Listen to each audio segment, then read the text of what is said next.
I don't want to be stopped from critical thinking because I have to be your eyes. I see what I see, and I have to be able to execute what is going to eliminate that fire. So if there's no reason for it, don't stop me from executing my job. Just let me do it and tell you when I'm done.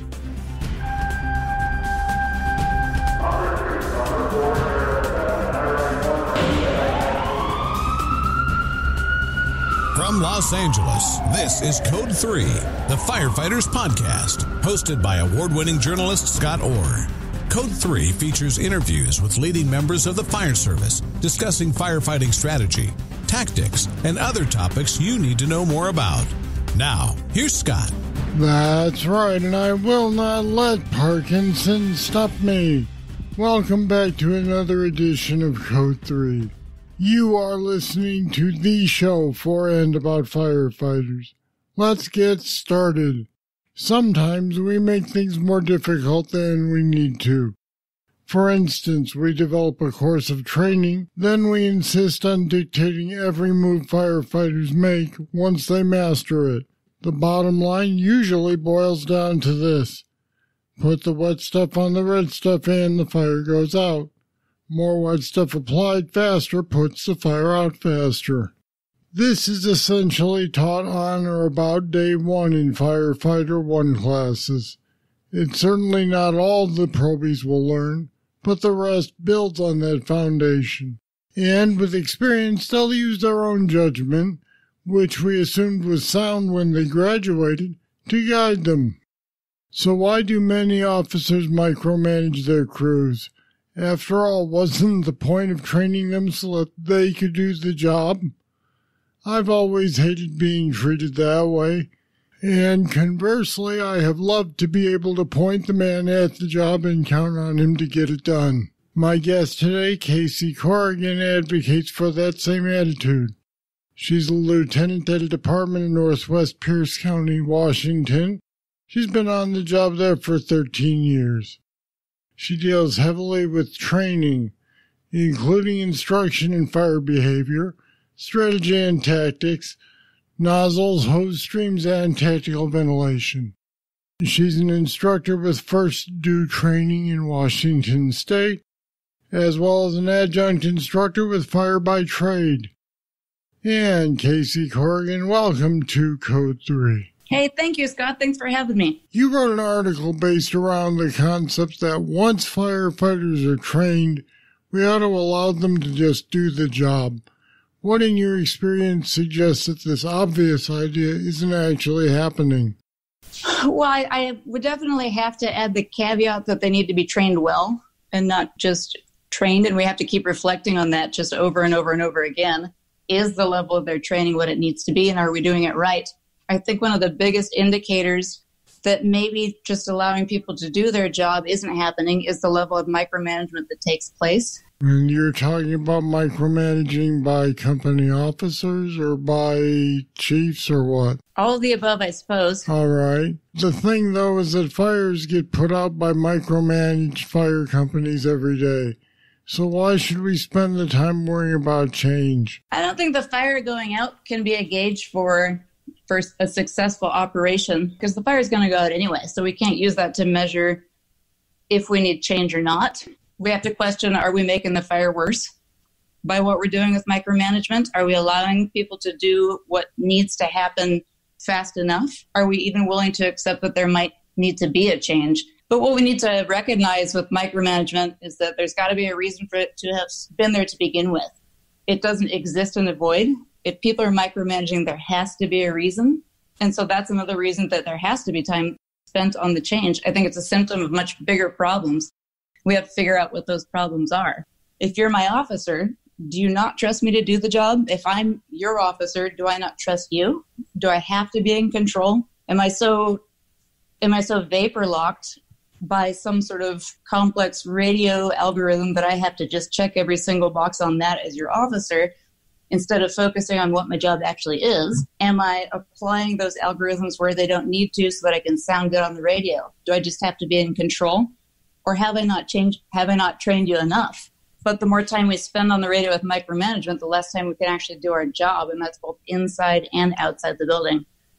If I'm the company officer and I'm inside and my incident commander's focused on telling me how to do my job, they're not really focused on doing theirs. And then I'm stopped from doing my job. But if I'm inside, I have to be the eyes of the incident commander. I have to be allowed to do my job, and I have to execute my training and my knowledge without being stopped by having to talk on the radio repeatedly. I don't want to be stopped from critical thinking because I have to be your eyes. I see what I see, and I have to be able to execute what is going to eliminate that fire. So if there's no reason for it, don't stop me from executing my job. Just let me do it and tell you when I'm done. If you're going to pay these people to learn to fight fire, isn't it bad for morale then to say, well, we're going to train you, but then I'm going to tell you how to walk when you get there? Absolutely. If you're not trusted, you wonder if you're appreciated. You wonder if you're thought of as not being able to do your job. You have to be trusted, and you have to be able to trust the people who are bringing you into it. Do you think there's a fear among leadership that actually firefighters are not trained well enough?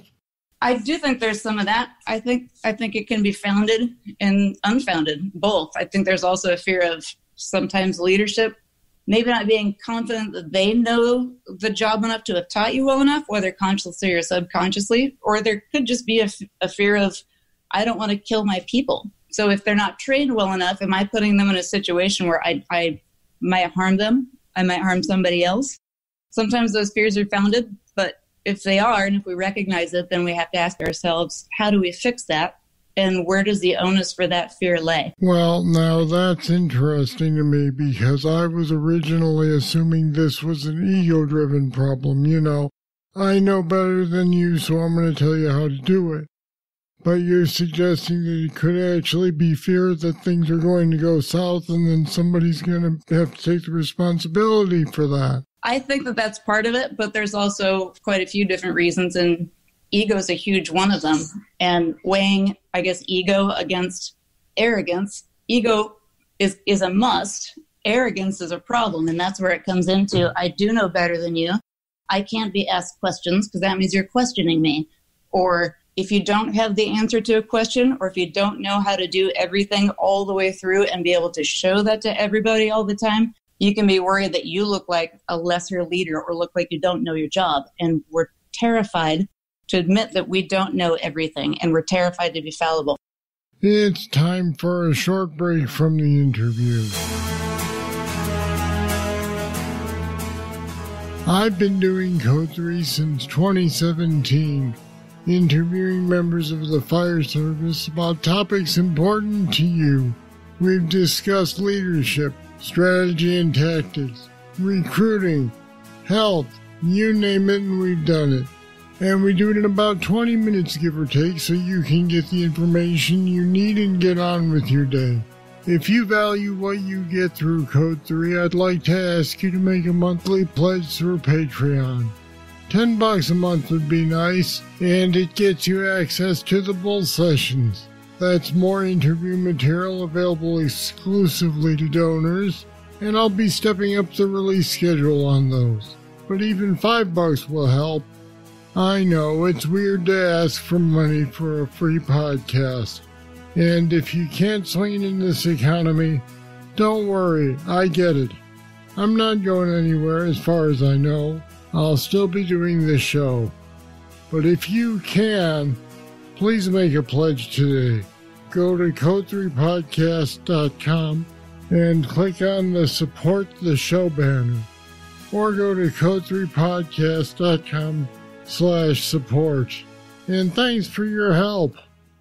Now back to the interview. I will tell you that this article and even this podcast seems like it puts you on the edge of something, and that's because if you're perceived as talking about people you know, obviously there's going to be a problem. With that in mind, do you feel like this is a widespread problem or that it's individuals here, there, and everywhere? That was one of the interesting things as this article came about.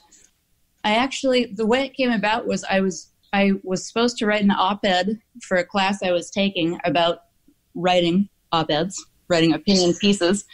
And in that class, it challenged you to send that in to a publication. You had to picture what publication you might be writing it for and who your audience would be. They challenged you to send it in. So I submitted it.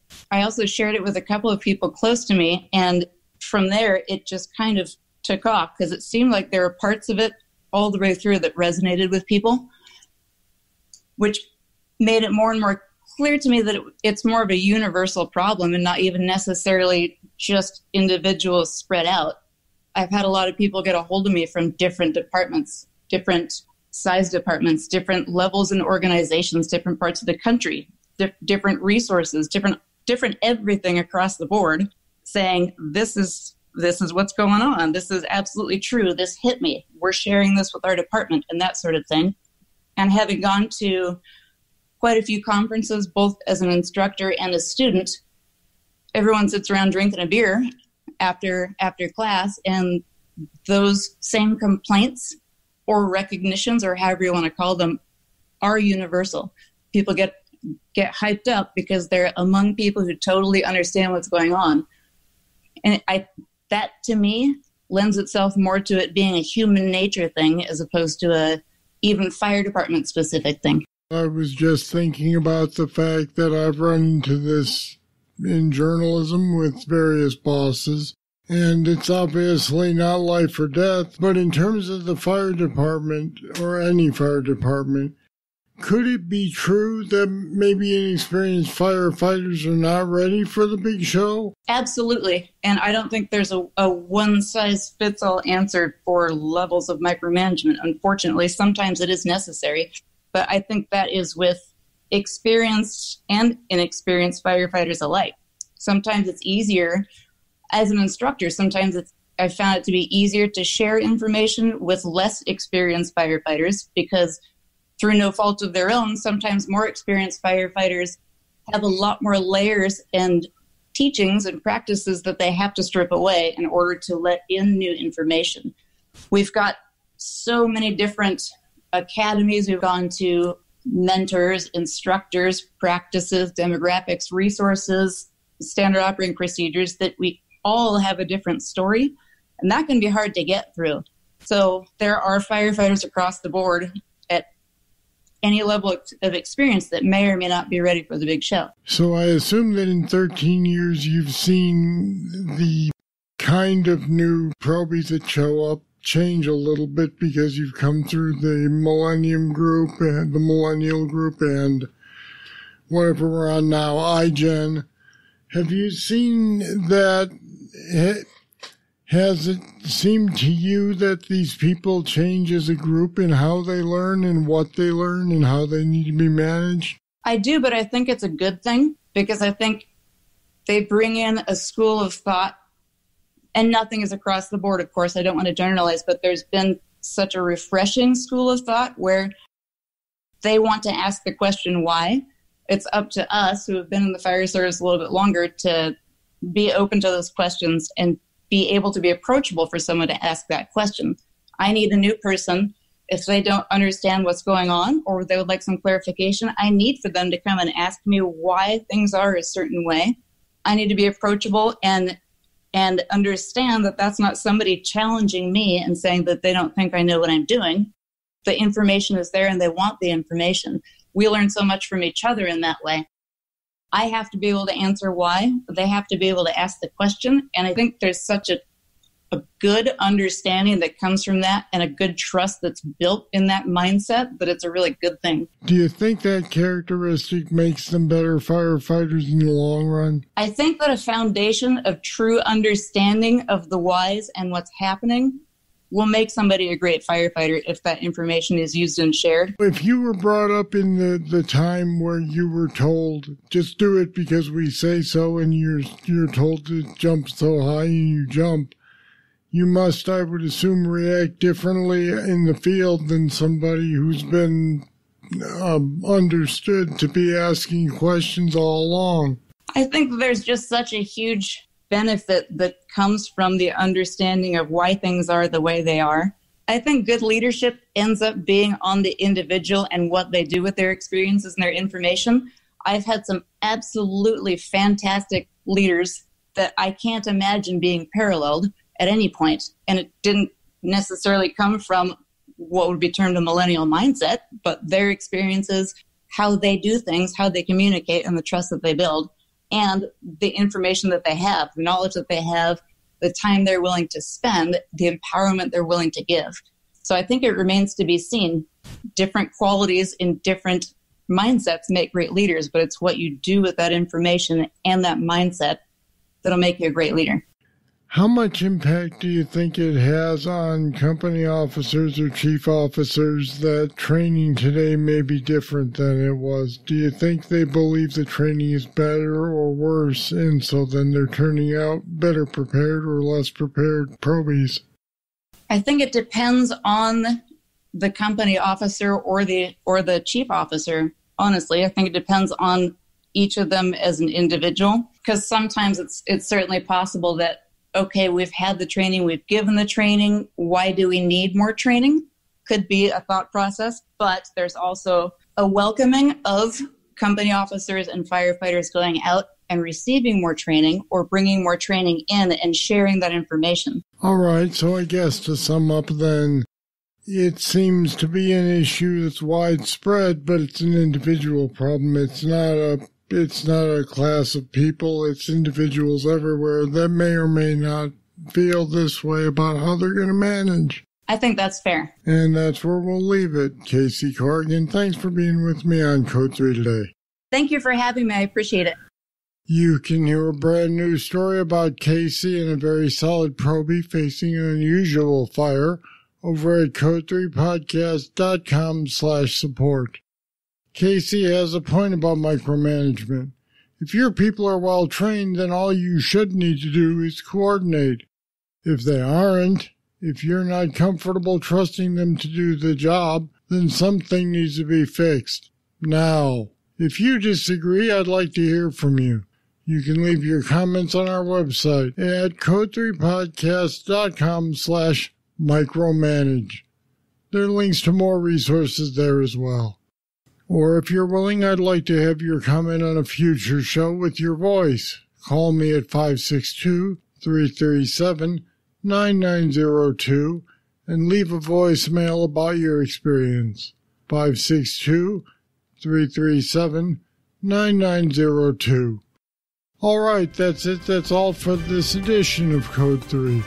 Thank you for listening. I'll be back next time with more, and I hope you'll join me. I'm Scott Orr, and until then, stay safe. To contact us, get more information on today's show, or to subscribe to the podcast, go to code3podcast.com.